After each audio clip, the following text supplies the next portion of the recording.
अनचाही शादी में प्यार 44। राघव भी दोनों हाथ कसकर उसे गले लगा लेता है। ईशा ऐसे बच्चों की तरह आप रोते हुई अच्छी नहीं लगती है। राघव जी कितनी लड़कियां होगी, कितनी मासूम होगी जिनके साथ ऐसे घिनौने काम होंगे। ईशा राघव से अलग होकर अपनी तरफ इशारा करके, राघव जी एक तो हम खुद ही है। हमारे साथ हुआ उसके बाद हमने उम्मीद नहीं की थी हमें इतना अच्छा परिवार मिलेगा, हमें समझने के लिए कुछ आप जैसे पति मिलेंगे। राघव जी हमारे सामने ही हिमा और ज्योति दोनों की यही घिनौना काम करने वाले घूम रहे हैं और हम कुछ भी नहीं कर पा रहे हैं। हमें बिल्कुल अच्छा नहीं लग रहा है। हिमा के साथ हुआ उसके बाद हमें पता है मधु आंटी टूट सी गई होगी। मेरा और ज्योति का तो इस दुनिया में एनजीओ के अलावा कोई नहीं है ना था। फिर हम संभल गए थे। राघव की आंख नम हो जाती है। राघव ईशा के दोनों गालों पर अपना हाथ रखकर अपने होंठों को ईशा के सर पर रख देता है, जिसे ईशा की आंख बंद हो जाती है। ईशा आप ऐसे मत बोलिए, आपके साथ अब हम हैं। राघव गर्ग की पत्नी हैं आप। ईशा जी आपके साथ गलत हुआ है, आपके अंदर यह हिम्मत ही है। आप वकील बनकर ऐसे घिनौने काम करने वाले लोगों के खिलाफ लड़कर उन्हें सबक सिखाइए।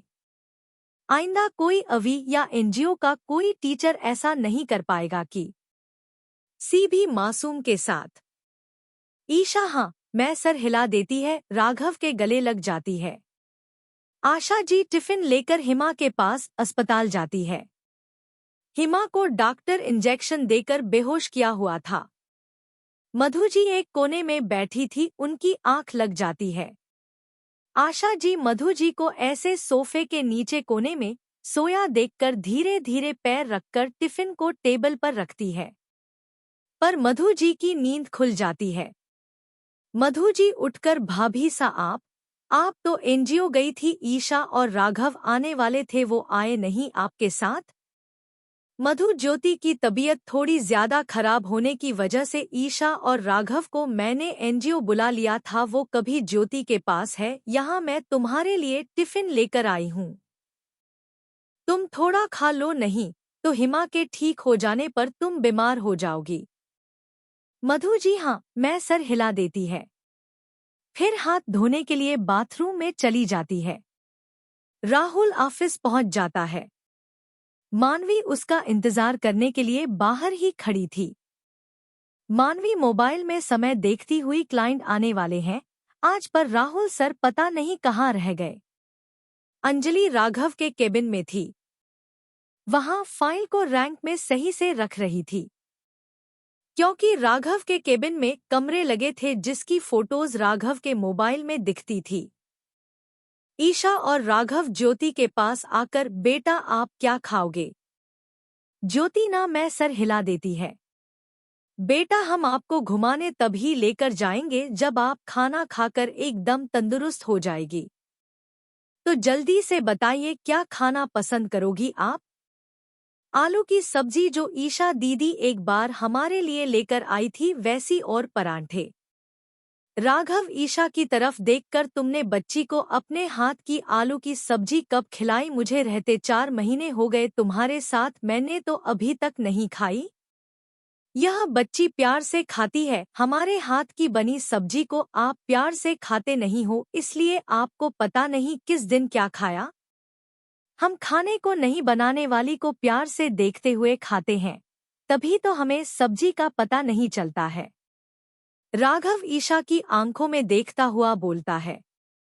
ईशा की मुस्कुराहट राघव के इतने बोलने पर चली जाती है, वो भी उसकी आंख में खो जाती है, पर उसे डर लगता है कहीं वो अपने बचपन में हुई हादसे की वजह से राघव को कोई परेशानी ना हो, इसलिए वो वहां से बहाने करके उठकर चली जाती है। जिया अभिलाष जी को खिचड़ी और दवाई लेकर अपने कमरे में चली आती है। कमरे में आकर अलमारी से एक सूट निकालकर बाथरूम में चली जाती है। राहुल ऑफिस पहुंचता है। मानवी बाहर ही खड़ी थी। राहुल के बिखरे बाल उसकी आंख तक आ रहे थे। राहुल ऑफिस के अंदर आकर बिना मानवी की तरफ देखे मानवी, क्लाइंट आ गए क्या? नो सर, अभी तक नहीं आए। सर, क्लाइंट के मैनेजर का अभी अभी फोन आया, वो शाम के 5 बजे आएंगे। व्हाट? मानवी, तुमने सही से क्लाइंट से बात नहीं की थी क्या? मैं घर से इतने फटाफट तैयार होकर आया हूं। वो दिख रहा है सर। राहुल मानवी की तरफ सवालिया निगाहों से देखता है। मानवी राहुल के बालों की तरफ इशारा करके, सर लगता है आज आप बाल बनाकर नहीं आए हैं। राहुल बालों की तरफ देखकर फिर अपने फोन में कैमरा चालू करके देखता है। एक लंबी सांस छोड़कर, देख लिया तुमने भी। मानवी, आइंदा से जो भी मीटिंग फिक्स करो प्लीज एक बार समय कंफर्म कर लेना। मानवी मुंह नीचे करके हाँ मैं सर हिला देती है। राहुल अपने केबिन की तरफ चला जाता है। राहुल केबिन में आकर बैग को सोफे पर फेंककर खुद कुर्सी पर बैठ जाता है। एक लंबी सांस छोड़कर, पता नहीं आज सुबह से क्या चल रहा है मेरे जीवन में। सुबह पहले इतनी देर नशे की वजह से सो रहा था। बड़ी माँ की हालत का आधा जिम्मेदार तो मैं ही हूँ। फिर जिया का मुंह और चढ़ा हुआ है। कल मैं उसे बात नहीं कर रहा था, आज वो बात नहीं कर रही है। पता उसे क्या हो गया है? कहीं मैंने नशे में उसे कुछ बोल तो नहीं दिया? राहुल मुट्ठी बंद करके हाथ को टेबल से मारता है। टेबल कांच की होने की वजह से उसे ही लगती है। आउच, अभी भी पनौती के खत्म नहीं हुई है। अगले भाग में कैसा लगा आज का भाग जरूर बताएं। धन्यवाद।